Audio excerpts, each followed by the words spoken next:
Chapter 26, Royalty. When Meg turned 7 years old, there was no cake, no celebration, no singing, no present, no acknowledgement of her birthday at all, other than Meg saying, "Uncle, today I am 7 years old." And Uncle saying in return, "Did I ask ye how old you were today? Get out of my face before I give you a good clout to the ear." A few hours after receiving her birthday clout to the ear, Meg was out in the field with Uncle's sheep when she saw something glittering and glowing on the horizon. She thought for a moment that it was the sun. But she turned and saw the sun was in the west, where it should be, sinking to join the earth. This thing that shone so brightly was something else. Meg stood in the field and shaded her eyes with her left hand and watched the brilliant light draw closer and closer and closer until it revealed itself to be King Philip and his queen Rosemary and their daughter, the young Princess P. The royal family was surrounded by knights in shining armor and horses in shining armor, and atop each member of the royal family's head there was a golden crown, and they were all, the king and the queen and the princess, dressed in robes decorated with jewels and sequins that glittered and glowed and captured the light of the setting sun and reflected it back. "Gore," breathed Meg. The Princess P was riding on a white horse that picked up its legs very high and set them down very daintily. The P saw Meg standing and staring, and she raised a hand to her. "Hello," the Princess P called out merrily. "Hello," and she waved her hand again. Meg did not wave back. Instead, she stood and watched,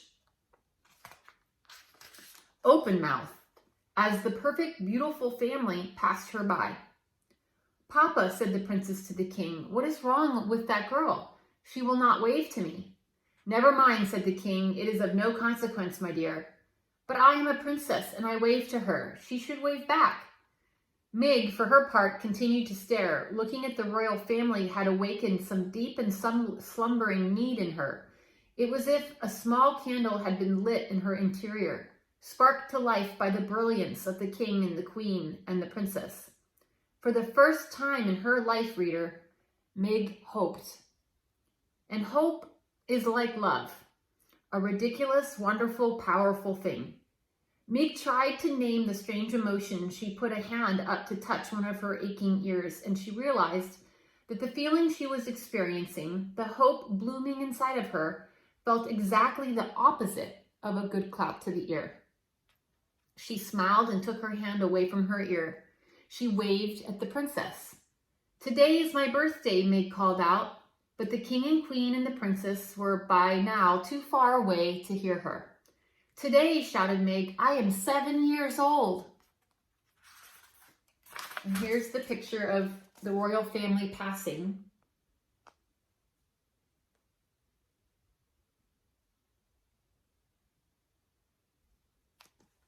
How do you think Meg felt? We know that she's had such a rough life so far, and seeing this beautiful family and the jewels and the shiny brightness and the happy family, how do you think that's making her feel? A reader is always thinking about how a character is feeling inside. A lot of a character's feelings will drive their actions. Let's see what happens next.